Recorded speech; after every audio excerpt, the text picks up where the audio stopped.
এদিকে শুল্ক আরোপকে অবৈধ ঘোষণা করায় বিপাকে ট্রাম্প প্রশাসন। কেননা প্রতিশ্রুতি অনুযায়ী এখন ফেরত দিতে হবে গেল 10 মাসে দেশগুলো থেকে আদায় করা সমস্ত অর্থ। যদিও এই নিয়ে কোনো নির্দেশনা দেয়নি মার্কিন আদালত। নুসরাত মৌমি জানাচ্ছেন বিস্তারিত।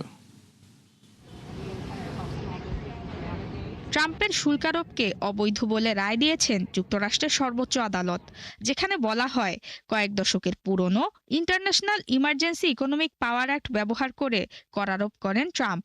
তবে আইনটি প্রেসিডেন্টকে এই ক্ষমতা দেয় না, আর তাতেই আদায় করা শুল্ক ফেরত দেওয়ার প্রতিশ্রুতি দিয়ে বিপাকে ট্রাম্প প্রশাসন। সর্বোচ্চ আদালতের 6 বিচারপতি যত সহজে রায় দিয়েছেন, শুল্ক ফেরত দেওয়া ঠিক ততটাই কঠিন। কর আদায়ের মাধ্যমে যে বিশাল অঙ্ক যুক্তরাষ্ট্র আয় করেছে তা কিভাবে পরিশোধ করা হবে সে বিষয়ে আদালত কিংবা প্রশাসনের পক্ষ থেকে কোনো নির্দেশনা দেয়া হয়নি, যদিও বিষয়টি নিম্ন আদালতে পাঠিয়ে দেন সুপ্রিম কোর্ট।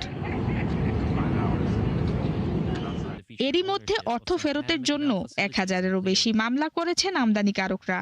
যদিও সংবাদ সম্মেলনে ট্রাম্প ও অর্থমন্ত্রী স্কট বেসেন্ট এ মামলায় দীর্ঘসূত্রতার ইঙ্গিত দেন। অর্থ ফেরতের বিষয়ে কোনো আলোচনা হয়নি, কোনো নির্দেশনাও দেয়া হয়নি। আমাদের আগামী 5 বছরের জন্য আদালতের দ্বারস্থ হতে হবে। অর্থনীতিবিদদের মতে অর্থ ফেরত দেওয়া শুরু হলে বঞ্চিত হতে পারে কিছু ছোট প্রতিষ্ঠান।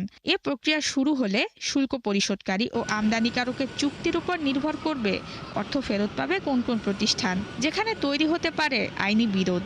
যদিও অর্থ ফেরত পাবার দৌড়ে আছে 3 লাখ প্রতিষ্ঠান। অর্থের অঙ্ক নিয়েও রয়েছে দ্বিমত। মার্কিন কাস্টমস ও সীমান্ত সুরক্ষা সিপিবির তথ্য বলছে শুল্ক থেকে আয় হয়েছে 134 বিলিয়ন। অবশ্য অর্থনীতিবিদদের ধারণা চূড়ান্ত সংখ্যাটি আরও বড় হতে পারে। ইয়েলের বাজেট ল্যাবের তথ্য বলছে 2025 সালে $142 বিলিয়ন শুল্ক আদায় করে যুক্তরাষ্ট্র। অন্যদিকে জেপি মর্গানের হিসাবে সংখ্যাটি 200 বিলিয়ন।